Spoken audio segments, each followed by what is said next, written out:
क्या आपको पता है इस वीकेंड हैरी केन ने क्रिस्टियानो रोनाल्डो और लियोनेल मेसी का रिकॉर्ड तोड़ दिया।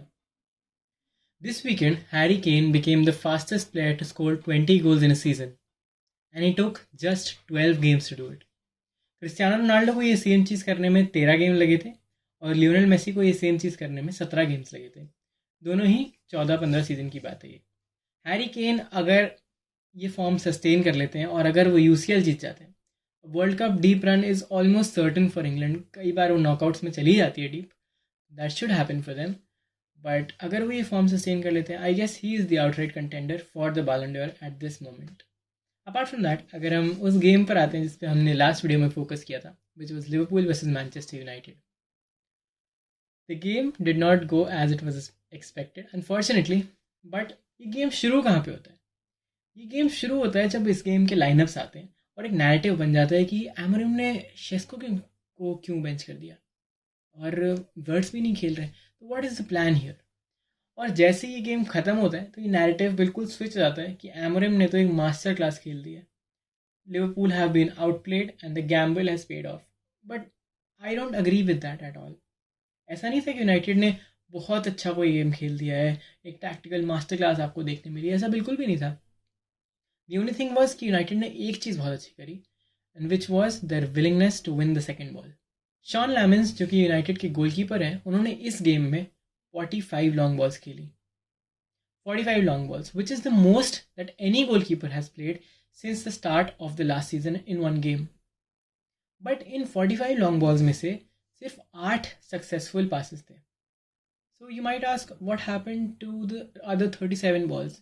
ये कैसी स्ट्रैटेजी है कि इसमें majority of the passes are not even successful? But that is where United won this game. आपको मैं कुछ सीक्वेंसेस दिखाता हूँ, आप ये सीक्वेंसेस देखिए। यहाँ पे लैमन्स एक लॉन्ग बॉल रिलीज़ करते हैं, the ball reaches van Dijk जो कि अपना एम्बूमो के साथ एरियल डुएल जीतते हैं। The ball then reaches de Ligt, the second ball है, और वो फिर इवेंचुअली डियालो पे आ जाती है, जबकि करकेज एक एम्बिग्विटी में है और डियालो खाली स्पेस में है। एक सिमिलर पैटर्न आपको यूनाइटेड के गोल में भी दिखेगा। लेमन्स एक लॉन्ग बॉल रिलीज़ करते हैं, वैन डाइक अपनी एरियल डुएल जीत लेते हैं, बट वो बॉल जाती है एक यूनाइटेड प्लेयर के पास। यहाँ पे हैरी मैग्वायर बॉल वापस वैन डाइक को देते हैं, जो फिर से अपना एरियल डुएल जीत लेते हैं, लेकिन बॉल आती है इस बार फिर से ब्रूनो फर्नांडिस के पास, जो कि फिर से अमार डियालो को बॉल खिला देते हैं, which makes for an easy passage of play for United.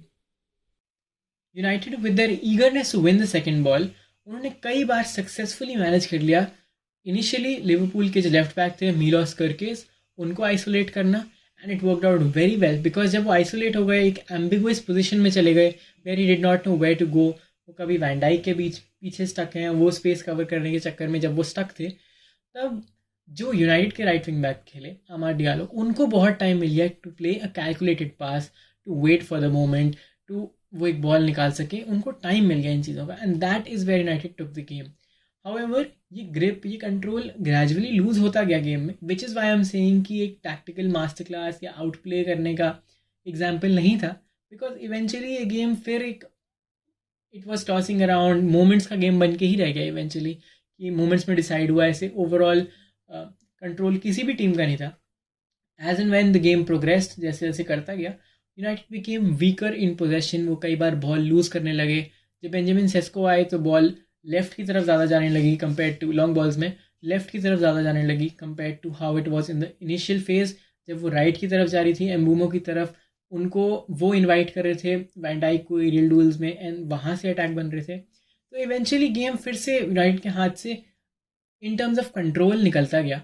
They never looked hurried. वो चीज़ एक आप कॉम्प्लीमेंट कर सकते हैं यूनाइटेड की, कि वो कभी भी मेंटली लॉस्ट नहीं लगे इस गेम में, जो कि कई बार उनका हो जाता है कि वो एक कोलैप्स कर जाते हैं अगर वो गोल कंसीड करते हैं, तो they are unable to figure out कि अब क्या करना है या how to deal with that. ये दो चीज़ें आप मान सकते हैं कि United did really well, but ऐसा नहीं है कि लिवरपूल बहुत ख़राब खेली है गेम। लिवरपूल कोई भी गेम बहुत ख़राब नहीं खेली है अपना, और सारी गेम बहुत ही एक लैक ऑफ कंट्रोल और एक हरीडनेस उनमें ही खेला है।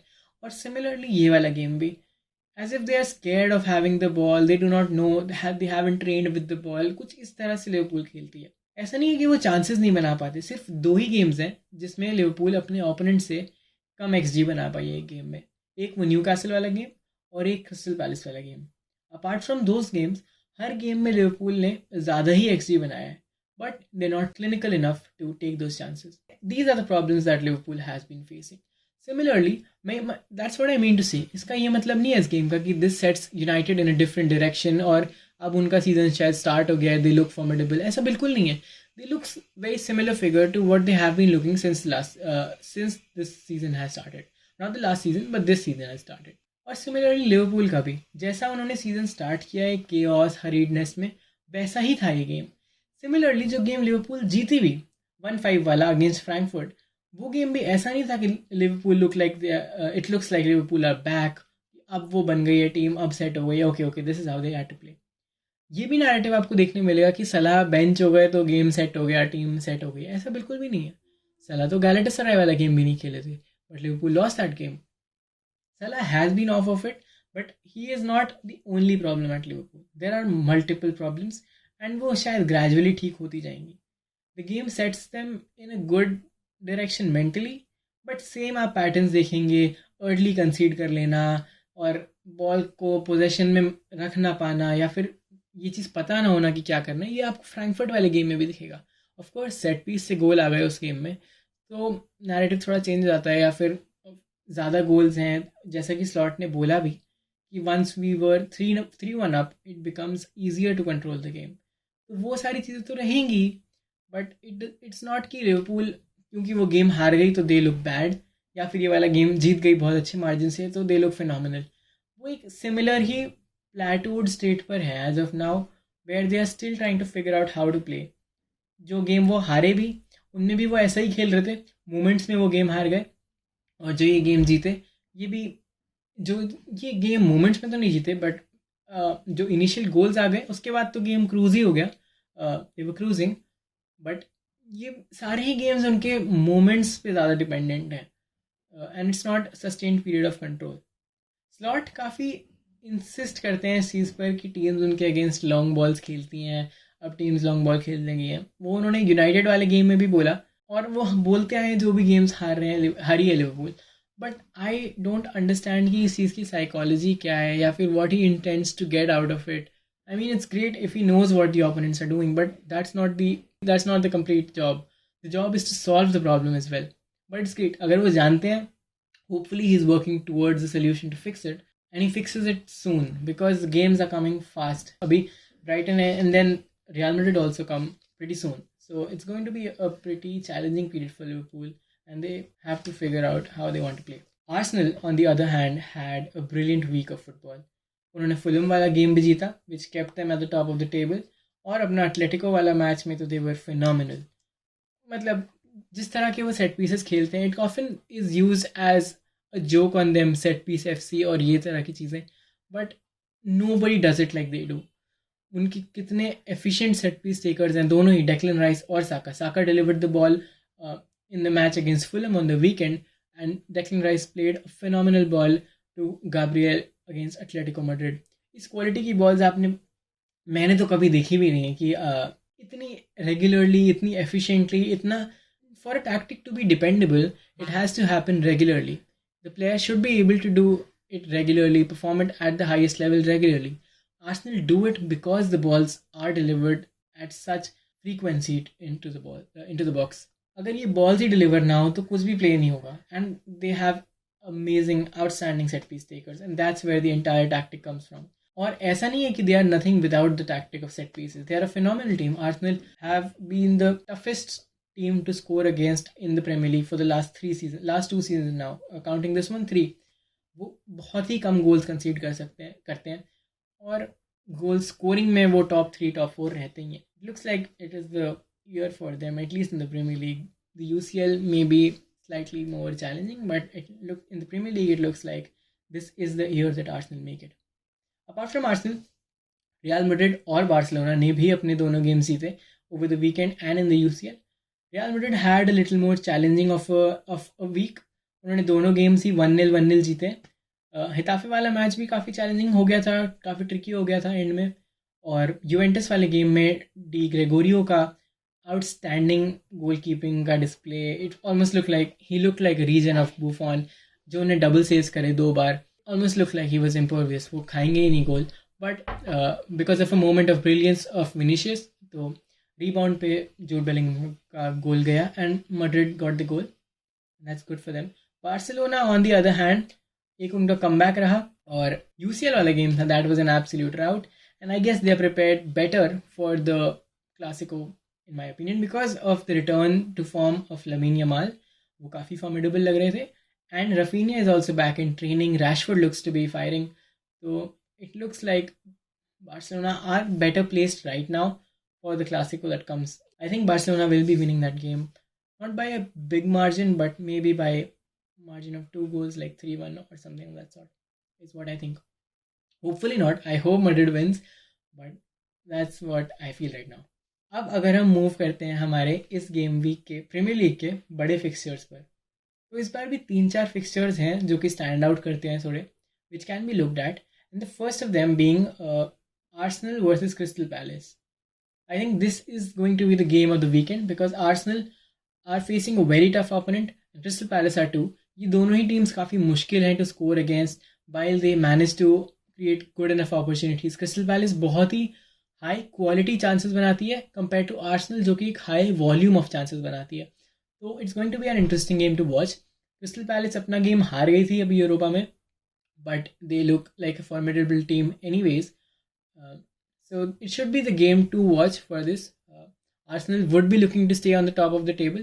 अगर वो हार जाते हैं and City win there, also another challenging fixture for City would be City against Aston Villa. City 9 games से unbeaten रही है पिछले, और Aston Villa अपने पिछले 5 games जीती है. But these two fixtures can reshuffle the table because सिर्फ 3 points का ही gap है इन दोनों teams के बीच में, and these two should be very interesting watches. Apart from these two, Liverpool travel to Brentford to hopefully carry on what they delivered in the UCL. It looks slightly unlikely because कोई खास improvements नहीं दिखे हैं, but maybe the thing to take away from this game would be कि Ekitike would be starting. Chiesa got a couple of minutes, काफ़ी ज़्यादा, एक पूरा half मिला उन्हें, so I guess he can also be thought of to be a part of the starting 11 that will be playing against Brentford. I think Salah might be dropped again. काफ़ी ऐसी बातें चल रही हैं कि सलाह को ड्रॉप कर देना चाहिए. He has been going through quite a bit of a slump. So maybe that is the case and it is understandable if it is done. But apart from that, कुछ injuries थी, जैसे कि Frimpong को hamstring हो गया, which is something which has become a recurring thing with him. He returned from a hamstring injury और वापस से एक hamstring injury ही उन्हें bother कर रही है अभी. He went off 10-15 minutes के मार्क पे. So that might be a longer absence for Liverpool and it might affect them because Conor Bradley उतना अच्छा नहीं खेल पा रहे हैं जो कि वो मे बी लास्ट सीजन खेल रहे थे या उससे पहले खेल रहे थे. तो फ्रिम्पोंग का absence might affect them and it might push Szoboszlai back into the right back, which weakens the midfield a bit. Alexander Isak also went off with a groin issue, so that is something that also will be looked at. वो उतना लंबा absence तो नहीं होना चाहिए, but it could be something that affects Liverpool. They have enough depth in the forwards, but yeah, a big signing going off. Beards managed to get his start with 2 assists, so that should be a good start for him. I guess the numbers will start flowing now. Apart from that, अगर हम FPL को देख लेते हैं अब. FPL में हमारा game week काफ़ी decent रहा. It was a good game week with 68 points.